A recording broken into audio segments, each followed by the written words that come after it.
Le diagnostic sur la crise des hôpitaux et plus spécifiquement des urgences, il est assez simple. C'est d'abord un mode managérial, gestionnaire qui s'abat sur les services. D'ailleurs, ce n'est pas spécifique aux urgences, mais qui là est problématique parce que précisément c'est un lieu où on fait du soin. Et donc quand on fait une telle réification par le délire gestionnaire, c'est-à-dire quelque chose qui se dessaisit totalement de la finalité qu'est le soin, dans un premier temps, on ne fait pas du bien aux patients, et puis dans un deuxième temps, c'est le deuxième étage de la fusée, c'est-à-dire les soignants. C'est-à-dire les soignants qui ont l'impression de mal faire leur travail, voire de maltraiter, voire de ne pas pouvoir le faire, et qui à un moment donné considèrent comme un geste de survie pour leur propre santé mentale, physique, psychique, et pour la santé de l'institution en tant que telle, de se mettre en arrêt de travail. Donc ça, c'est bien sûr plus d'humanité, etc., mais c'est plus de moyens, c'est une réorganisation, c'est se dessaisir de la tarification à l'acte telle qu'elle est pensée à l'heure d'aujourd'hui, et puis c'est de comprendre, je pense, surtout que les urgences, en fait, c'est pas simplement un lieu, c'est un flux. C'est un flux, ça se passe avant, ça se passe après, c'est inséré dans un monde qui lui-même est en accélération délirante et en urgence, et ce qui fait que le problème des urgences, on va le régler à plusieurs, en intégrant quantité de parties prenantes, la médecine bien sûr de la ville, la mise en place de soins non programmés, la société civile, les associations de patients, mais aussi chez nous, on travaille à la chaire de philosophie à l'hôpital avec les designers, les ingénieurs, parce qu'on se rend compte que quand on étudie, quand on fait la cartographie de ce qui se passe à l'intérieur des urgences et de ce qui est dédié réellement aux soins, et notamment à l'aigu, c'est assez faible. Tout le reste, c'est quantité d'autres problèmes qui peuvent être, justement, on peut les aider à régler ces problèmes avec d'autres. Le point principal qu'il faut comprendre, et c'est ça que je voulais dire quand j'ai dit, voilà, quand la civilisation n'est pas soin, elle n'est rien, c'est que le soin, c'est ce qui nous permet d'habiter ce monde. Et c'est ce qui nous permet d'habiter l'état de droit. Et donc, ce qui se joue aux urgences, c'est pas simplement un problème de santé publique, c'est un problème avec l'état de droit. C'est-à-dire c'est un des derniers grands bastions de la confiance envers la grande institution qu'est l'état de droit. Donc bien évidemment que c'est une question clé pour nous tous.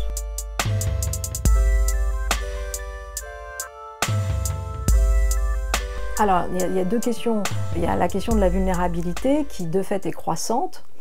Alors elle est croissante effectivement avec des nouveaux risques liés à la mondialisation, que ce soit les crises climatiques, la pression migratoire, que ce soit le monde du travail avec la pression forte d'une économie dérégulée, etc. Pression technique qui donne au sentiment, notamment l'intelligence artificielle, la pression algorithmique qui peut donner aux uns et aux autres un sentiment là aussi d'être réifié par les données ou d'être remplacé par l'intelligence artificielle de demain. Donc les nouvelles technologies, elles participent de cette vulnérabilisation, entre guillemets, de l'individu, mais elles sont aussi un immense outil capacitaire. Vous n'avez aucune personne aujourd'hui, enfin, je ne vais pas dire aucune personne, parce qu'il y a tous ceux qui vont défendre le droit à la déconnexion, au retrait, qui vont s'alarmer sur le fait que les nouvelles technologies viennent transformer totalement, à juste titre d'ailleurs, nos modes de concentration, nos modes d'apprentissage, mais tout de même, aujourd'hui, il n'y a pas de citoyenneté digne de ce nom qui considère qu'elle ne doit pas être connectée. Et donc l'enjeu, je dirais, l'appropriation, le coût, la conditionnalité plutôt de l'appropriation technique, c'est le capacitaire.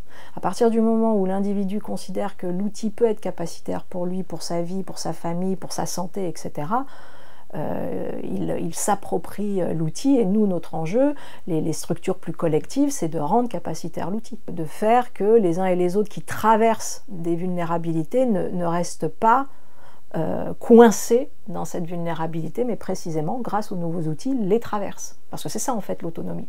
L'autonomie, c'est comme la santé, c'est tomber malade et s'en relever. L'autonomie, c'est traverser des vulnérabilités et faire en sorte qu'elles soient réversibles.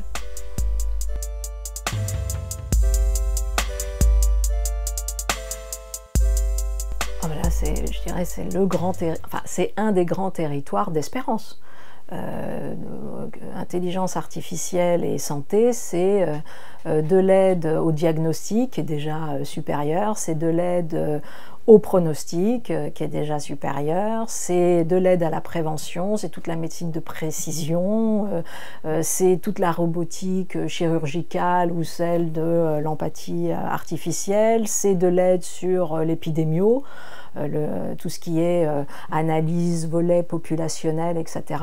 L'IA aujourd'hui, Google fait mieux aujourd'hui que pour prévenir certaines, comment dire, grippes, pandémies, que sais-je. Donc non, là il y a un territoire, alors un territoire qui ne va pas être simple, parce qu'à un moment donné il y aura devant nous cette problématique de la réparation ou de l'augmentation.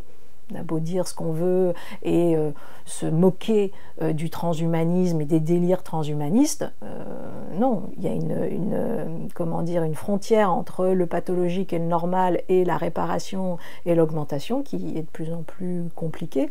Voilà un petit peu tout ce qu'on peut faire avec cette intelligence artificielle et la santé, et en revanche avec un vrai delta important à prendre en compte, à savoir la régulation éthique de tout ça, parce que c'est bien sûr, c'est protéger les données, c'est faire en sorte que l'aide à la décision dans le domaine de la santé soit une aide à la décision et pas une confiscation de la décision et pas une pression sur la décision, etc., etc. Et bien évidemment que les données personnelles participent d'un bien commun, d'une meilleure santé, mais ne viennent pas créer chez l'individu, je ne sais pas, en croisant des fichiers, de la discrimination, etc., etc. Mais ce n'est pas spécifique au domaine de la santé, c'est pareil avec le domaine bancaire, les données personnelles, elles sont touchy partout.